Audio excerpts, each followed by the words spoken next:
இரவு டிஃபன் முடிந்து ஹாலில் அமர்ந்து டிவி பார்த்து கொண்டிருந்தான் குமார். அடுப்படி வேலையை முடித்த கீதா அவனுக்கு அருகில் வந்து அமர்ந்தாள். நல்ல மனநிலையில் இருப்பதை புரிந்து கொண்டான். உங்ககிட்ட ஒரு முக்கியமான விஷயம் சொல்லணும் என சிரித்துக்கொண்டே குமாரை பார்த்தாள் கீதா. அப்படி என்ன முக்கியமான விஷயம்? சிவன் கோவிலில் அடிகளார் சங்கம் சார்பிலே 3 நாள் ஆன்மீக சுற்றுலா ஏற்பாடு செய்திருக்கிறாங்களாம்.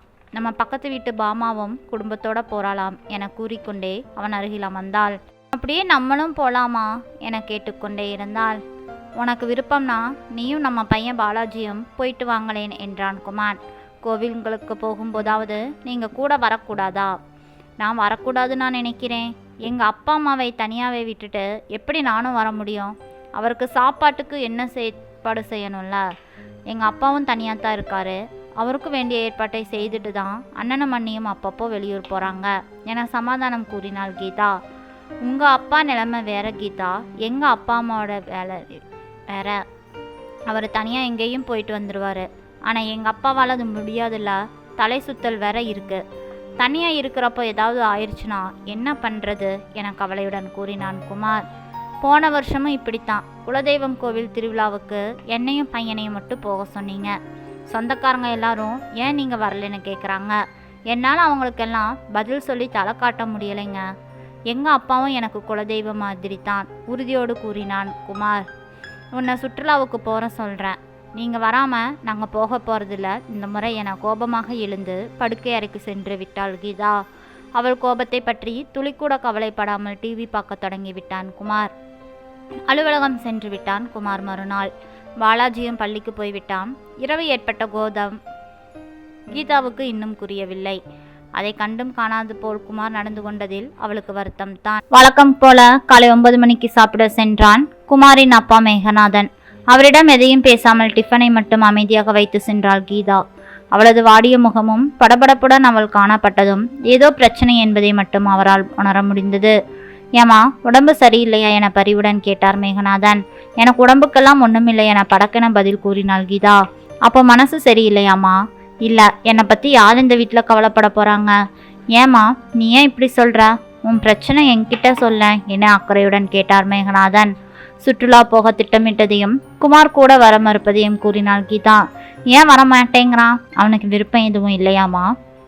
இல்லை, விருப்பம் இல்லாமல் இல்லை. உங்களை தனியாக விட்டுட்டு வரமாட்டாராம். அப்போ பிரச்சனை நான் தானா என ஆதங்கத்துடன் கேட்டார் மேகநாதன்.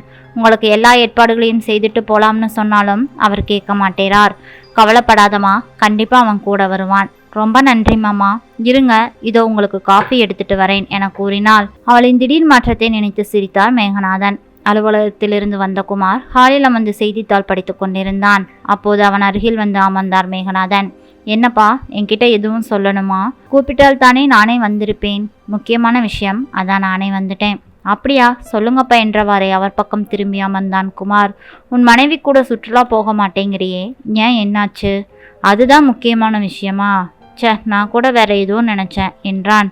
3 நாள் தானப்பா, நான் எல்லாத்தையும் சமாளிச்சுப்பேன். நீ அவ கூட போயிட்டு வா. கீதா ரொம்ப வருத்தப்படுது. யாரோட வருத்தத்தை பற்றியும் எனக்கு கவலை இல்லைப்பா.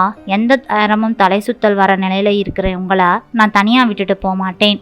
கீதாவும் பாலாஜியும் போயிட்டு வரட்டுமே என உறுதியோடு கூறினான் குமார். அதுக்கில்லப்பா, நான் என்ன சொல்ல வரேனா என இழுத்தார் மேகநாதன். அப்பா, நீங்கள் எதுவும் சொல்ல வேண்டாம். இதுதான் என் முடிவு என அழுத்தமாக கூறிவிட்டான் குமார். சிறிது நேரம் அங்கு அமைதி நிலவியது. மீண்டும் மேகநாதன் பேசினார். என்னால் உங்களுக்குள்ள அடிக்கடி பிரச்சனை ஏற்பட்டுக்கிட்டே இருக்கு. அதுக்கு ஒரு தீர்வு காண நினைக்கிறேன் என்றவர் மகனை கனிவுடன் பார்த்தார். அதுக்கு நீங்கள் என்ன தீர்வு காண போகிறீங்க? இல்லை, ஏதாவது நல்ல முதியோர் இல்லத்தில் சேர்ந்துடலாம்னு நான் நினைக்கிறேன் என நிதானமாக கூறினார் மேகநாதன்.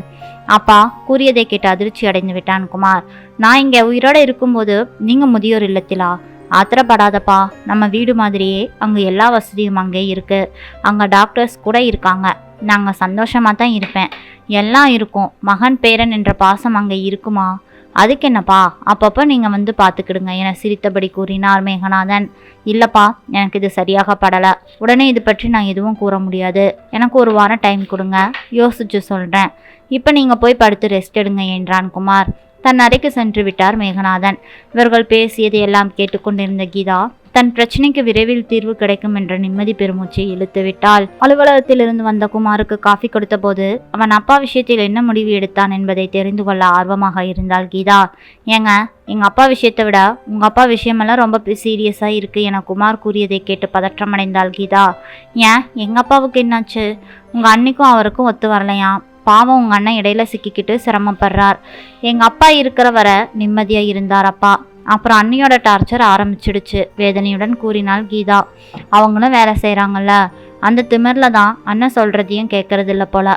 அப்படியெல்லாம் பேசக்கூடாது, வேலை செய்யறது நல்லது தானே. அப்பா விஷயம் சீரியஸ்னு சொன்னீங்களே, அது அவரை முதியோர் இல்லத்தில் முடிவு பண்ணிட்டாங்களாம். அதை உங்கள் அண்ணா ஃபோனில் சொன்னார். அடப்பாவீங்களா, என் அண்ணனும் இதுக்கு சம்மதிடுச்சா? வேறு வழி என்ன கீதா, வீட்டுக்கு வீடு வாசப்படிதானே. அர்த்தத்துடன் கீதாவை பார்த்தான் குமார். நான் ஒன்றும் மாமாவை தப்பு சொல்லலையே, நான் அவரை போய் இங்கே கூட்டிகிட்டு வரப்போனேன். சம்பந்திகள் 2 பேரும் சந்தோஷமாக இருக்கட்டும் என்றதும் மகிழ்ந்தாள் கீதா. ரொம்ப நன்றிங்க, இனிமேல் மாமாவும் எனக்கு அப்பா மாதிரி தான். எங்கள் அப்பா மாதிரியே அவரையே நான் பார்த்துக்கிடுவேன். இது சத்தியம் என குமாரின் உள்ளங்கை மீது தன் உள்ளங்கையை வைத்து கூறினாள் கீதா. இந்த விஷயத்தை எப்போ என் அண்ணக்கிட்ட சொல்ல போகிறீங்க? அக்கறையுடன் கேட்டாள் கீதா. ஃபோனில் எல்லாம் சொல்லக்கூடாது, நம்ம 2 பேரும் நேரில் போய் இந்த விஷயத்தை பேசி உங்கள் அப்பாவை இங்கே கூட்டிகிட்டு வரணும். அது உனக்கு ஓகே தானே என்றாள் குமார். அதற்கு கீதாவோ, சரிங்க, இதுதான் நல்ல மரியாதை உங்களுக்கு கொடுக்கறதும். இதுவரையில் இவர்கள் பேசியதை தன் அறையிலிருந்து கேட்டுக்கொண்டிருந்த மேகநாதன் அப்போது வந்து மகனிடம் கேட்டார். அப்போ இனி நான் இங்கேயே தானே இருக்கணுமாப்பா? ஏப்பா, இது உங்கள் வீடு மாமா, நீங்கள் இங்கே தான் இருக்கணும். இனிமேல் நீங்களும் எனக்கு அப்பா தானே. என் அப்பாவுடன் சந்தோஷமா உங்கள் 2 பேரையும் நான் பார்த்துக்கிடுவேன் என்று சொன்ன கீதாவின் குரலில் தெரிந்த மாற்றத்தை உணர்ந்தபோது குமாரின் முகத்தில் புன்னகை அரும்பியது. ஆம் நண்பர்களே, இந்த கதையில் வர மாதிரி தான் நிறைய வீட்டில் நடந்துட்டுருக்கு. ஒரு சிலர் நம்ம தேவைக்காக பெரியவர்களை உதாசீனப்படுத்துகிறோம். ஆனால் அவர்களை உதாசீனப்படுத்துவது நாளைக்கு நமக்கும் அந்த நிலைமைதான் வரும் என்பதை மனதில் வைத்து கொண்டு நடக்க வேண்டும். நன்றி. இந்த கதை பிடிச்சிருந்ததுன்னா மறக்காமல் லைக் பண்ணுங்கள். நம்ம சேனலை சப்ஸ்கிரைப் பண்ணி சப்போர்ட் பண்ணுங்கள். நாளை வேறொரு கதையில் சந்திக்கலாம். நன்றி.